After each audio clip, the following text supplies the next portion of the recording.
Sono Alberto Cavalli, curatore generale di Homo Faber Crafting a More Human Future, l'evento prodotto da Marsilio Arte, dedicato all'eccellenza dell'alto artigianato europeo e giapponese.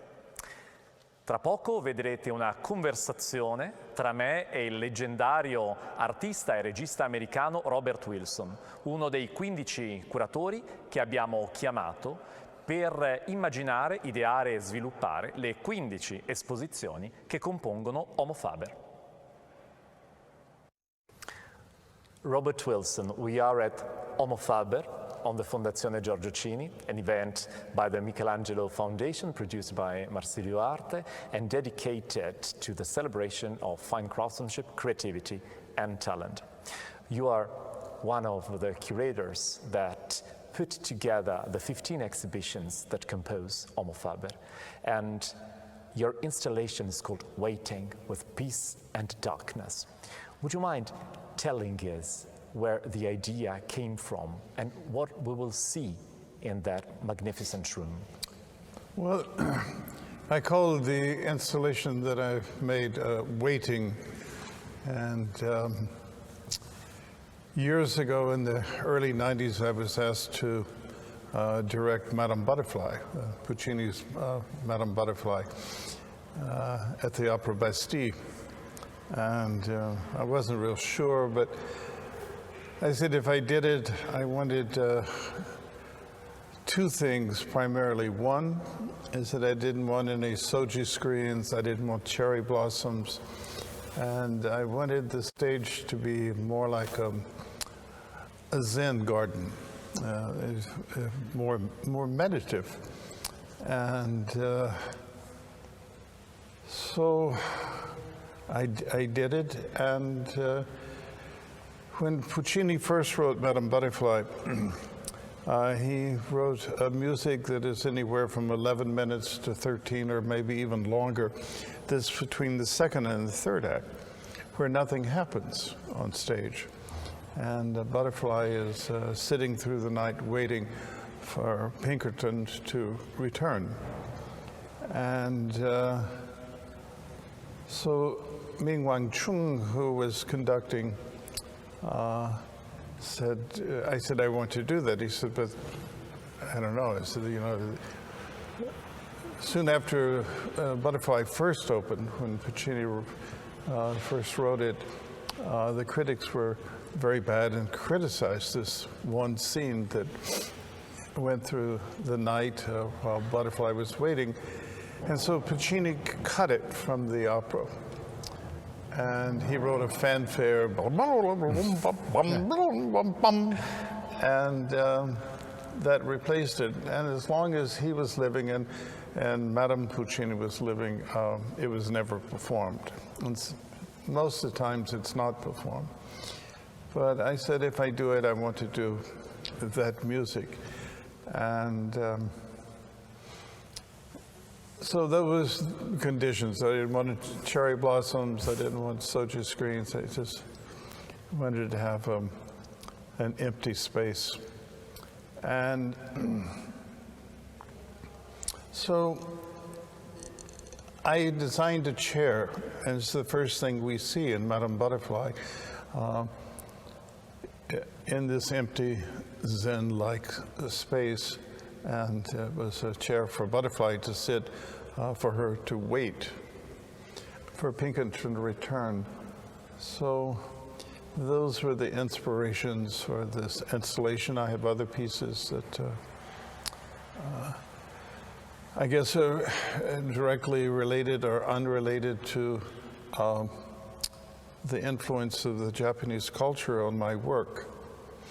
I grew up in Texas, and I always see the landscape of Texas in all my work, these big open skies. But when I first started work in the theater, all my works were silent. And the first major piece I did was 7 hours long and silent. And much to my surprise, I had a tremendous success in Paris. We played 5.5 months to 2,200 people every night to a play that was silent. And the critics said, oh, obviously you're influenced by the Japanese culture. I said, I don't know anything about it. And a few years later, with a grant from the Rockefeller Brothers Foundation, I went to Japan for the first time. And I went with Susan Sontag, the American writer. And I could feel an affinity with the work I saw. And I saw the No Theater and the Bunraku Puppet Theater and the Kabuki, but I was especially attracted to the No Theater. And I could see why people thought that there was perhaps an influence. But I was very fortunate that I met at that time and eventually worked with a woman named Suzushi Hanayagi, who's from the Hanayagi family, which is the oldest living family of choreographers in Japan. They go back to the 14th century. And I went with her once to see a No play. And so afterwards, I was asking her about it. And I was asking her about certain gestures. And she said, oh, they have no meaning. And I was so surprised because the play that I saw, it was a 14th century play, No play, where boy meets girl, boy and girl fall in love, boy leaves girl, girl waits for boy for 30 years, and he returns as she's dying. 14th century. So it was very curious. And so Suzushi told me, she said, you know, the gestures, many of the gestures which were created in the 14th century that we're still doing today, centuries later, were not there to illustrate the story necessarily. They weren't there to illustrate the music because they were pure movements, right, and movement for movement's sake.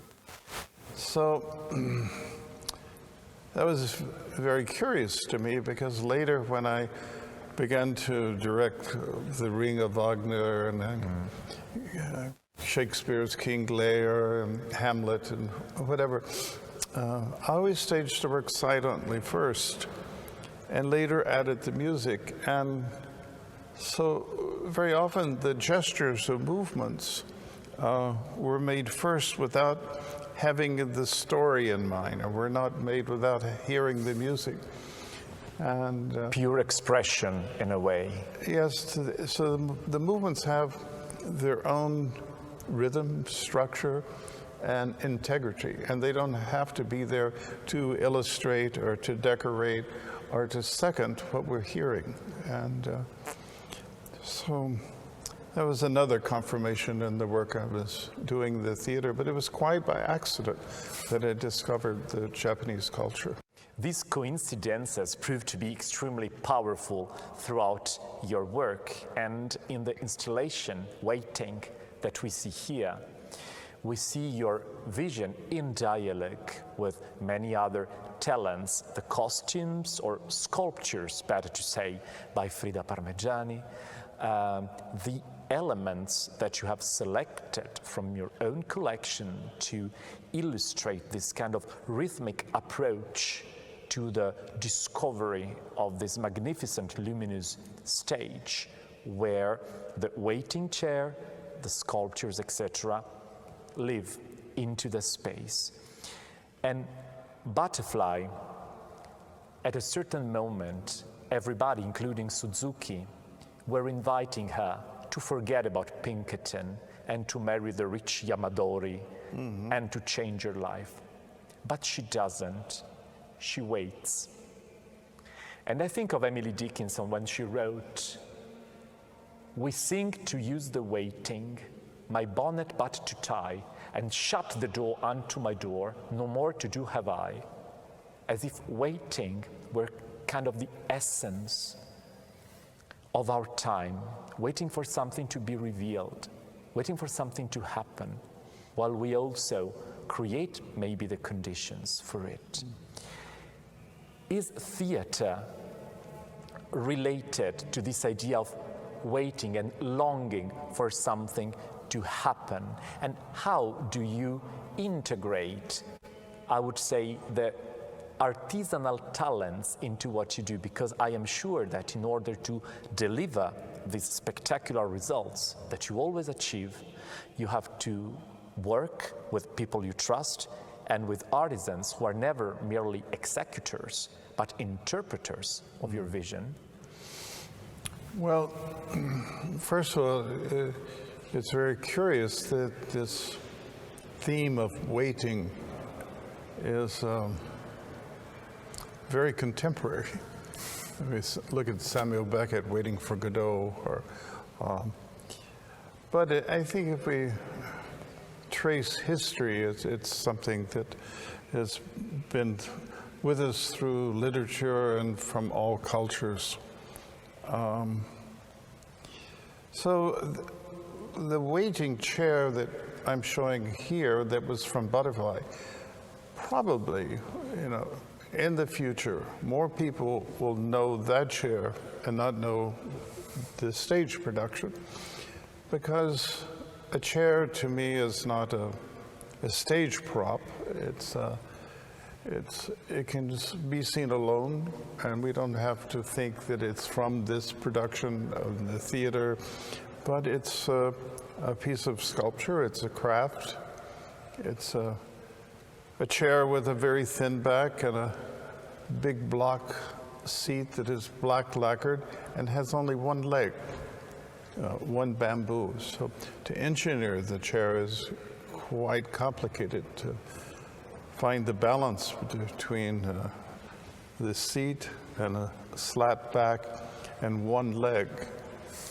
And she had to sit on it. And the child, her son, Ocean, was, his name had stood on the chair at one time. So, but the chair is now in private collections in museums, and most of those people who see it know nothing about what I did in the theater. So a chair to me is like sculpture, and it's a craft, and it can be seen in the context of the theater work, but it can stand on its own. And finally, Mr. Wilson, is there a piece of advice that you would like to give to young artists or to young artisans who now would like to express their talent connected to the stage, either as performers or as those artisanal figures that behind the scene make the magic possible? I was very fortunate. When I was 22, I met Martha Graham, the American choreographer and dancer, and she said, "Oh, Mr. Wilson, what do you want to do in life?" I said, "Ms. Graham, I have no idea.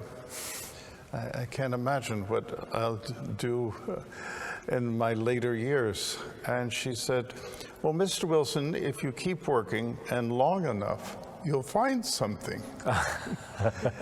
And it's true. I mean, maybe 9 times out of 10 you say, this doesn't work, but you keep working.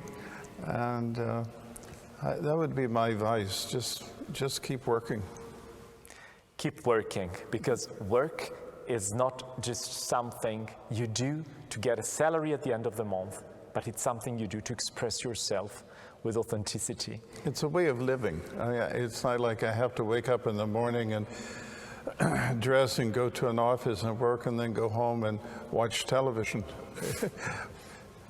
It's not really work. It's a way of living, breathing, being, seeing, hearing.